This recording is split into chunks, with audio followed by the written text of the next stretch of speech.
Meet Ria, a 2-year-old lovebird whose disease has left her featherless.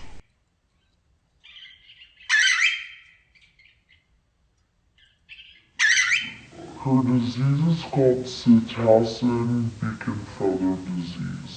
Basically, it's a virus that is highly contagious to other birds, so she can't be around other birds.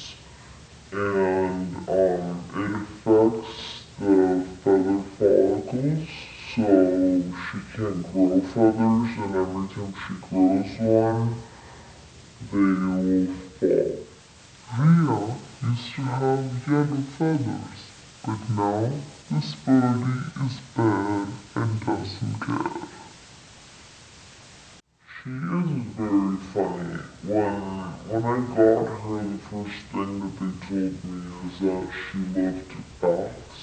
So she takes baths every morning. She loves to sing, so we play YouTube videos for her, and she gets crazy.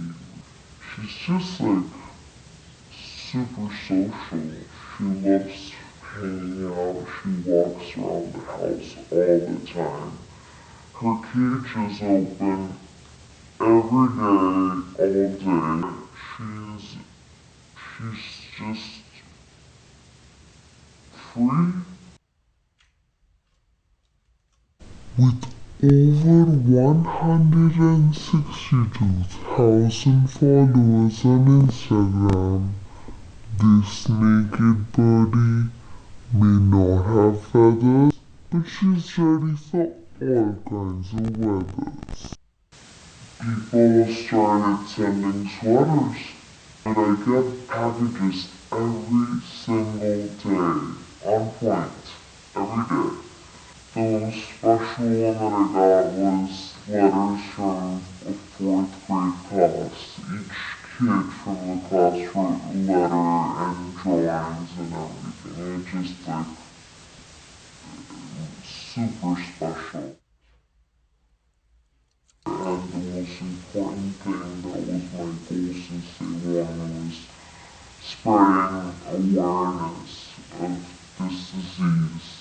And letting people know that being different is, it's okay, and that you're still beautiful, and that the fact that she doesn't have feathers doesn't mean that she's not the best bird in the world.